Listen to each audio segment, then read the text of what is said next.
Un instante contigo, con Danis Rodríguez. Feliz día a la audiencia.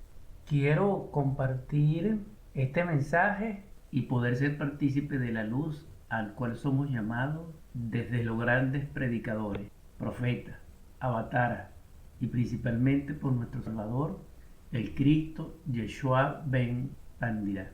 Dentro de ese llamado, en el libro La Gran Rebelión, escrito por el venerable maestro Samael Aun Weor, Cristo viviente de Acuario, nos dice en uno de sus capítulos titulado El Superhombre, en un códice de Anáhuac, encontré una afirmación simbólica extraordinaria. Dice: los dioses crearon a los hombres de madera y después de haberlos creado, los fusionaron con la divinidad.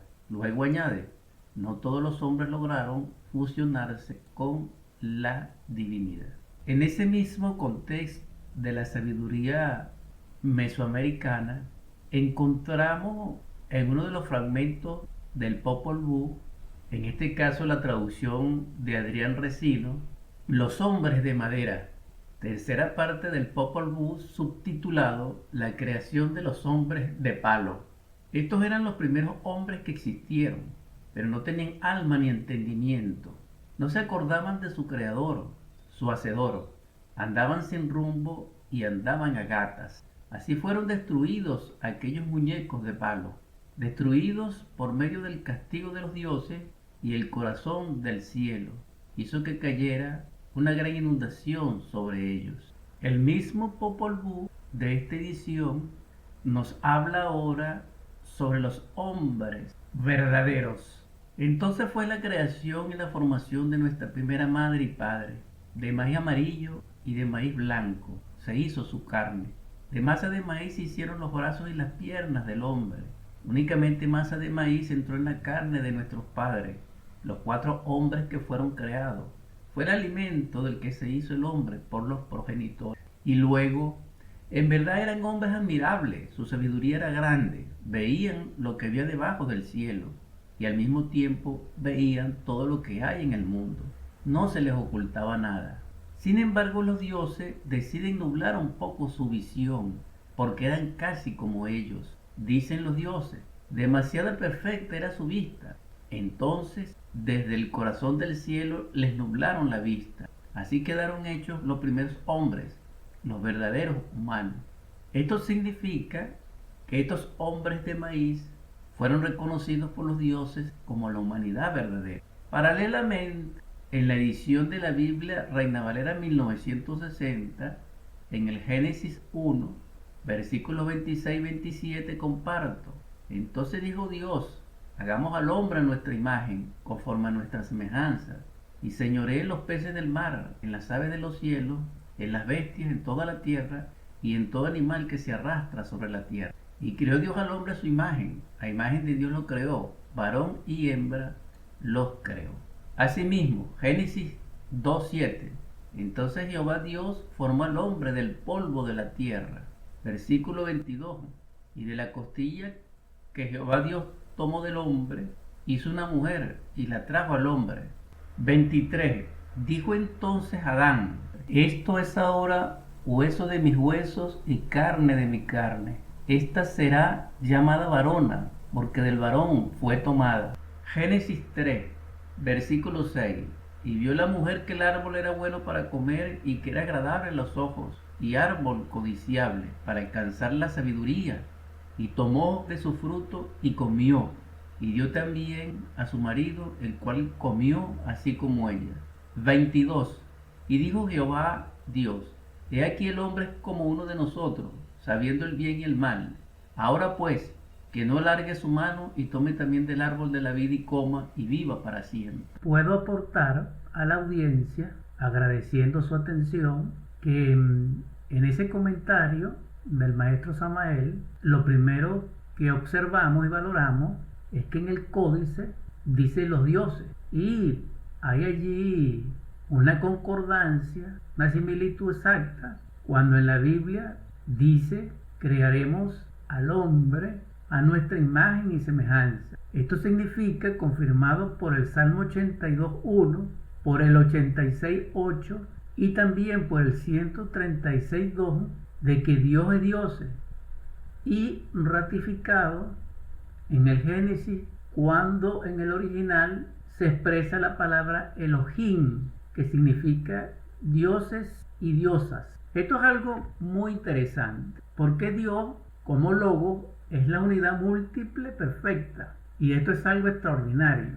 Esto significa también que no participamos de la concepción de un Dios antropomórfico, monista, esclavista, etc. No, es decir, castigador totalmente, no, porque Dios es perfecto en su totalidad y en su unicidad. Ahora bien, hay una concordancia también extraordinaria en que en el texto del Génesis hay tres formaciones distintas o creaciones. Así, si compartimos en el Génesis 1.26, dice, allí podemos observar de que el hombre en sí no es el resultado ni el producto de la evolución y menos aún de la involución, sino que el hombre verdadero, me refiero, desciende originariamente de un prototipo que se va gestando en las dimensiones superiores de la naturaleza según la cosmogonía gnóstica, crística, y a través de las rondas va gestándose hasta que logra cristalizar en el mundo físico-químico, que es en el periodo terrestre en que nos encontramos. Ese es el hombre verdadero. Ese hombre verdadero, en ese capítulo y en ese versículo del Génesis, es el que representa enteramente esa palabra allí descrita. No había aparecido aún el hombre actual. Llamamos hombre por respeto en este caso, pero sin embargo somos humanoides. No había aparecido el humanoide, porque el humanoide sí es producto de la involución más bien, o del degeneramiento del hombre verdadero. Vamos a considerarlo así. En todo caso, este hombre a imagen de los dioses, porque dice hagamos al hombre nuestra imagen, en no sexualmente como nosotros lo somos, sino que en esa etapa primigenia de la vida y del cuerpo físico, la sexualidad era muy precisamente lo que se ha llamado hermafrodita, y antes de ese periodo eran andróginos. Esto lo podemos ver y apreciar en ambos casos en el Génesis 1.27, y creó Dios al hombre a su imagen. A imagen de Dios lo creó, varón y hembra los creó. Así, varón y hembra es integrado en el mismo organismo hermafrodita. Esta es la cristalización más materializada y densa en el proceso definitivo de la sexualidad, y que previamente, repito, fue andrógina. Ahora, lo más interesante es que en el Génesis 2.7 aparece un hombre distinto, el hombre que hace Dios o que hacen los dioses, es decir, los Elohim, Jehová, del polvo de la tierra. Este, dijéramos, es el hombre ya separado, densificado, tanto del proceso andrógino anterior a la hermafrodita, y que este último cristaliza físico-químicamente en esa escena edénica o en esa Lemuria o continente Mu que nos precedió aproximadamente, dice el maestro Samael Aun Weor, más de 18 millones de años, y que definió la separación del organismo primigenio macho-hembra, es decir, hermafrodita, en varón y varona. Esto significa un hombre ya que se desenvuelve totalmente en la máxima expresión o máximo desdoblamiento del prototipo primario, dijéramos así, de la sexualidad del hombre verdadero, pero en el alcance de la materia totalmente definida. Eso significa en ese escenario que se necesitaba la cooperación sexual, entonces aparece el amor manifiesto en esa dirección. Eso se relaciona con el arcano 14, con la luna en Cáncer y Júpiter en Cáncer cuando está exaltado. Y de allí surge el matrimonio y lo que se conoce como, a través de la palabra y de los tiempos, la luna de miel. Y allí lo de la luna y lo de la miel es el encanto y el éxtasis proveniente de esa cooperación. En este caso, cabalísticamente, el uno se convierte en dos, el dos se une en uno, y se crea el 3. Entonces, este hombre del polvo de la tierra, de él, los dioses, Dios, Jehová, estoy hablando no politeístamente, ya hice la explicación, hacen la mujer de él, simbólicamente a través de su costilla. Esto está descrito en el Génesis 2, 22 y 23. Y lo llamó varón y varona. Y lo confirma en el Génesis 3, en el versículo 6, cuando aparece el árbol del conocimiento del bien y del mal y el árbol de la vida. Al tenor, al aparecer estos árboles y en la tentación sucumbimos comiéndonos la manzana simbólica, nos convertimos entonces en hombres de madera. Aquí vemos una transformación del hombre de la tierra a hombre de madera. El hombre de la tierra es totalmente elemental, básico, es decir, inocente. Pero ya el hombre, dijésemos, de madera, es el hombre que tiene conocimiento del bien y del mal. Actualmente nosotros somos hombres metálicos, hombres del Kali Yuga, personalidades kalkianas o personalidad del Kali Yuga, es decir, de la edad de hierro, donde prevalece y nos caracteriza la autosuficiencia, el orgullo, la mediocridad, infalibilidad, egoica, anticrística, irreverente, irrespetuosa. Es decir, que el hombre metálico es el humanoide anticrístico y el hombre de barro es el humanoide, dijésemos, natural. Ahora bien, ¿qué pasó entonces con el hombre verdadero? ¿Desapareció? No, él se encuentra en su esfera natural, tanto en los que tienen cuerpo como los que están desencarnados, pero los desencarnados en esa dimensionalidad operan y viven, porque son hombres verdaderos y por tal inmortales.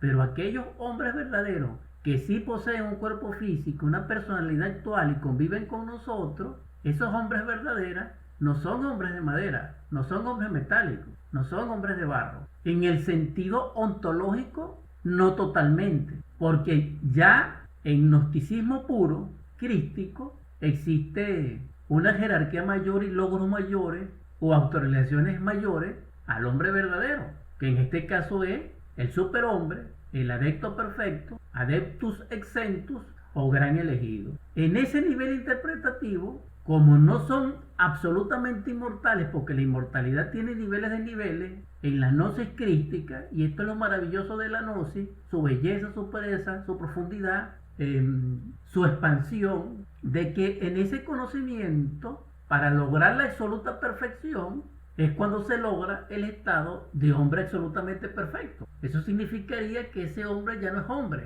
sino que es la cristalización total y absoluta del ser, y esto es algo portentoso y un misterio. Muy pocos seres han llegado a ese nivel. Un ejemplo, Yeshua en Pandirá llegó. Si volvemos al análisis, este hombre metálico lo es por el yo, y el hombre de barro y de madera lo es porque surge el yo por la desobediencia, por la ambición y por la individualización. Y detrás de todo esto por un error de los dioses. En este caso Sakaki y Loiso, seres de altísimo nivel cósmico, según la tradición interpretada y manifiesta por el maestro Samael Onbeor en sus textos cuando hablan del origen del órgano contartiguador y posteriormente del yo y del ego. Esto significa que el hombre verdadero auténtico no tiene yoe, humanamente no. Y también significa que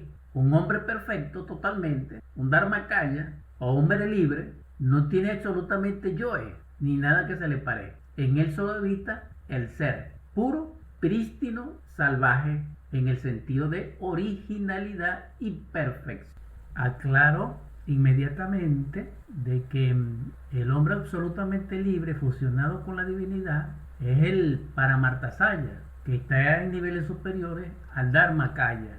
Todo esto nos lleva a nosotros a comprender de que si reflexionamos somos hombres metálicos y necesitamos transmutar ese metal que es totalmente a nivel simbólico pesado, denso, como el plomo, como el hierro, y convertirlo en oro. Aquí viene aquella manifestación extraordinaria de la sabiduría alquimista cuando nos hablan de la transformación del plomo en oro. Esto significa que no es una operación netamente metálica, sino que también puede ser llevada a el contenido antropológico, al hombre y a la liberación, que es lo que estamos intentando realizar en esta plática, en este compartir.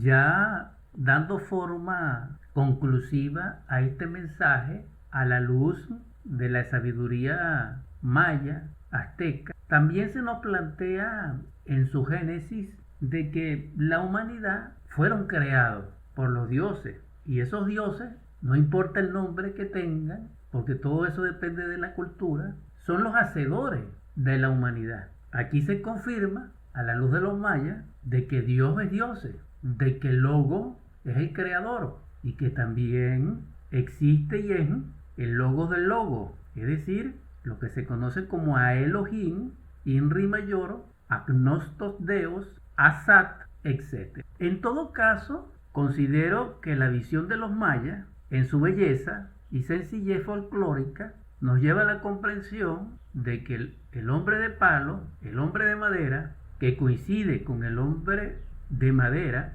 del Génesis de Moisés, ya explicado, mereció la muerte porque fueron destruidos. Escrito está de que el Manú Baisbata o Noé bíblico fue el que dirigió la salvación de aquellos a que dio lugar antes del diluvio. Eso significa destrucción de los pecadores, que simbólicamente son aquellos que no cumplen la ley fundamentada en ese principio mosaico del su decálogo, pero que también viola la ley crística al desarrollarse la crueldad y el odio, el desamor, porque la única ley que lava toda ley es el amor. Características psicológicas del hombre de barro, del hombre de madera, del hombre metálico, calquiano: irrespeto, no veneración, engreimiento, automatismo, mecanicidad, materialidad total, ateísmo, escepticismo y degeneramiento sexual. Todas estas características señalan y acusan tiempos finales de destrucción, porque no solamente así está escrito, sino que son las consecuencias del proceder de la humanidad. Por eso este mensaje, por esto se develó la divina gnosis, por esto vino el Cristo Jesús, nuestro Salvador, a realizar el gran pacto de salvación, para que nosotros dejemos de ser hombres de barro, hombres de madera, hombres metálicos, y nos convirtamos en hombres solares, en hombres luz, en hombres mucho más allá de lo que pueda concebir nuestra mente, y que pudiéramos definir hombres absolutamente libres, fusionados absolutamente con la divinidad. Y esto es lo que plantea esos códices maravillosos del Popol Vuh y del Chilam Balam, cuando nos exhorta a nivel folclórico, poético y en belleza, que debemos fusionarlos con la divinidad, porque el hombre verdadero aún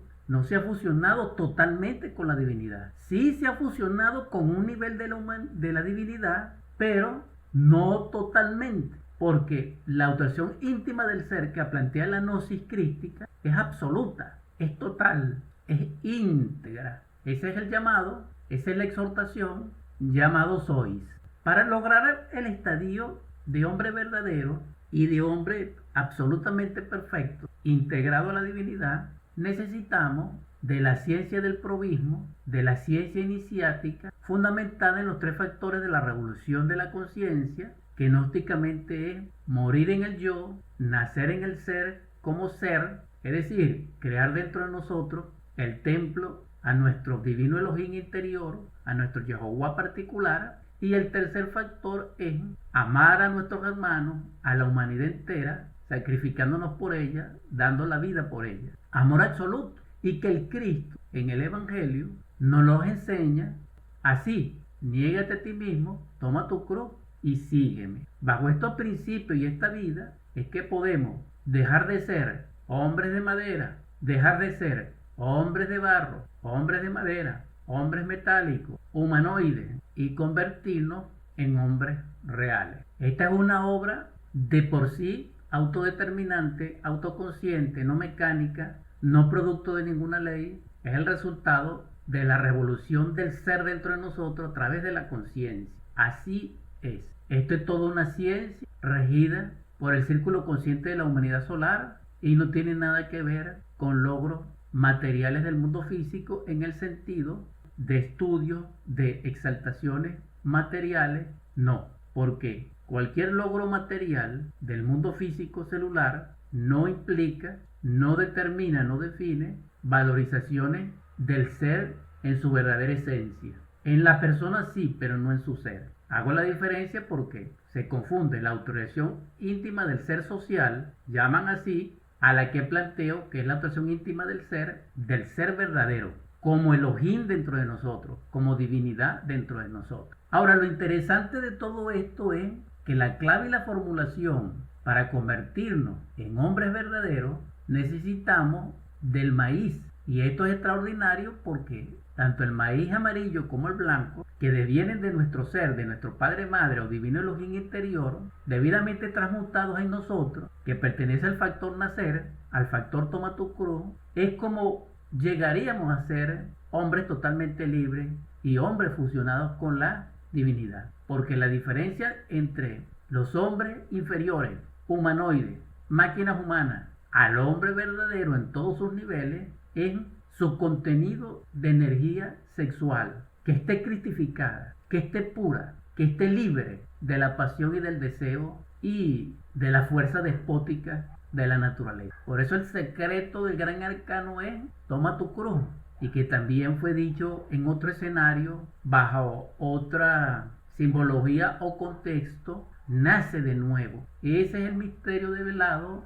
de la simiente del maíz. Y también está simbolizado por la transmutación del agua en vino en las bodas de Canaán por el Cristo. Cuando nosotros convirtamos nuestro cuerpo a través de los hidrógenos, en este caso el hidrógeno sexual C12, que está simbolizado en el maíz blanco y amarillo, debidamente transmutado, entonces podemos despertar a Dios Madre dentro de nosotros, que es el Kundalini, y así comenzar el trabajo de la creación del hombre dentro de nosotros. Es el mensaje, llamado eres, paz inverencial. Hermano, hermana, llamado eres, paz inverencial.